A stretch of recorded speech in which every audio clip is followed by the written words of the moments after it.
This poem's called Green Boy, and it was written in sort of three parts uh, because it just seemed to be getting longer and longer.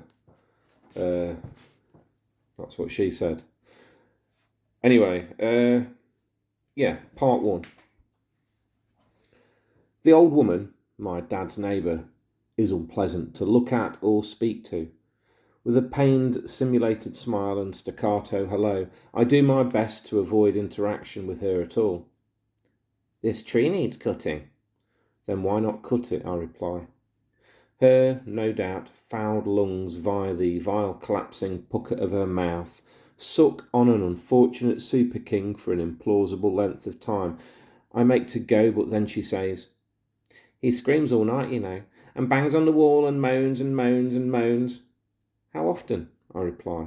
2 to 3 times a week. He's a drinker and he should stop. And I'm thinking, old mole-faced woman, smoking will probably kill you. Out loud, I ask her what she thinks I should do. RE, Dad's night dreaming, the waking up and screaming. Well, could you not ask him to stop? Well, I'll ask. I'll see what I can do, although it's obviously difficult for me and impossible for you to speak to him about a difficult and personal subject. I'll complain to the council if you don't. And I'll send around my son if you won't. Well, I suggest earplugs in the meantime, and I'll speak to Dad and attempt to ascertain the reason for his night fears. The only thing he's scared of is running out of beers, she replies kindly. Part 2. Dad. He motions he's listening in between the advert breaks of Judge Judy. The woman next door, I point to the right, complains that you're screaming and banging all night. His face indicates all that he's feeling as he rolls his eyes up to the ceiling and tells me to tell her to fuck off. I'm unlikely to tell her that. Then wait for her to die, he replies. Judge Judy comes back and continues her endless invective on the ill-educated of America. He is lost to me until the next advert break, and he has enough beer and food so I should leave until he needs me again. 3 days at most, unless he collapses again in the night while staggering for a piss. We always go and pick him up because love, not duty, motivates me, and his internment in a home would fanfare shame. Part 3. 3 days later, thankfully, no fall. I'm with him again and he tells me all.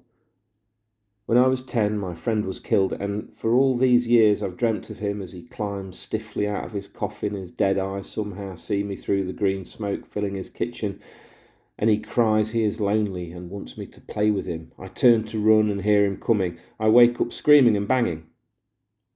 I see true panic in his eyes, yet some relief at sharing his hideous burden. I ask questions about his friend. What was he like? How did they meet? And finally, how did he meet his end? He was 9 years old, riding his bike to my birthday party, when he was killed by a car and rolled into a ditch. The driver escaped the scene, never again to be seen in that area. At least it was quick, my dad told me, although I heard a policeman say the opposite. God, I have suffered in my dreams. So that's what generates the screams. Dad, that is awful. A real burden that reams out restful resolution and cultivates and leaves fear and terror to grow to harvest only rank desolation. What can anyone do with such a tale? And what effect did it have on the dreamer's mind for 70 years? Yeah, that was, yeah. Again, it really doesn't need any explanation. It's just a poeticised account of what happened as regards my dad and his horrific nightmares. Yeah. So thank you for listening.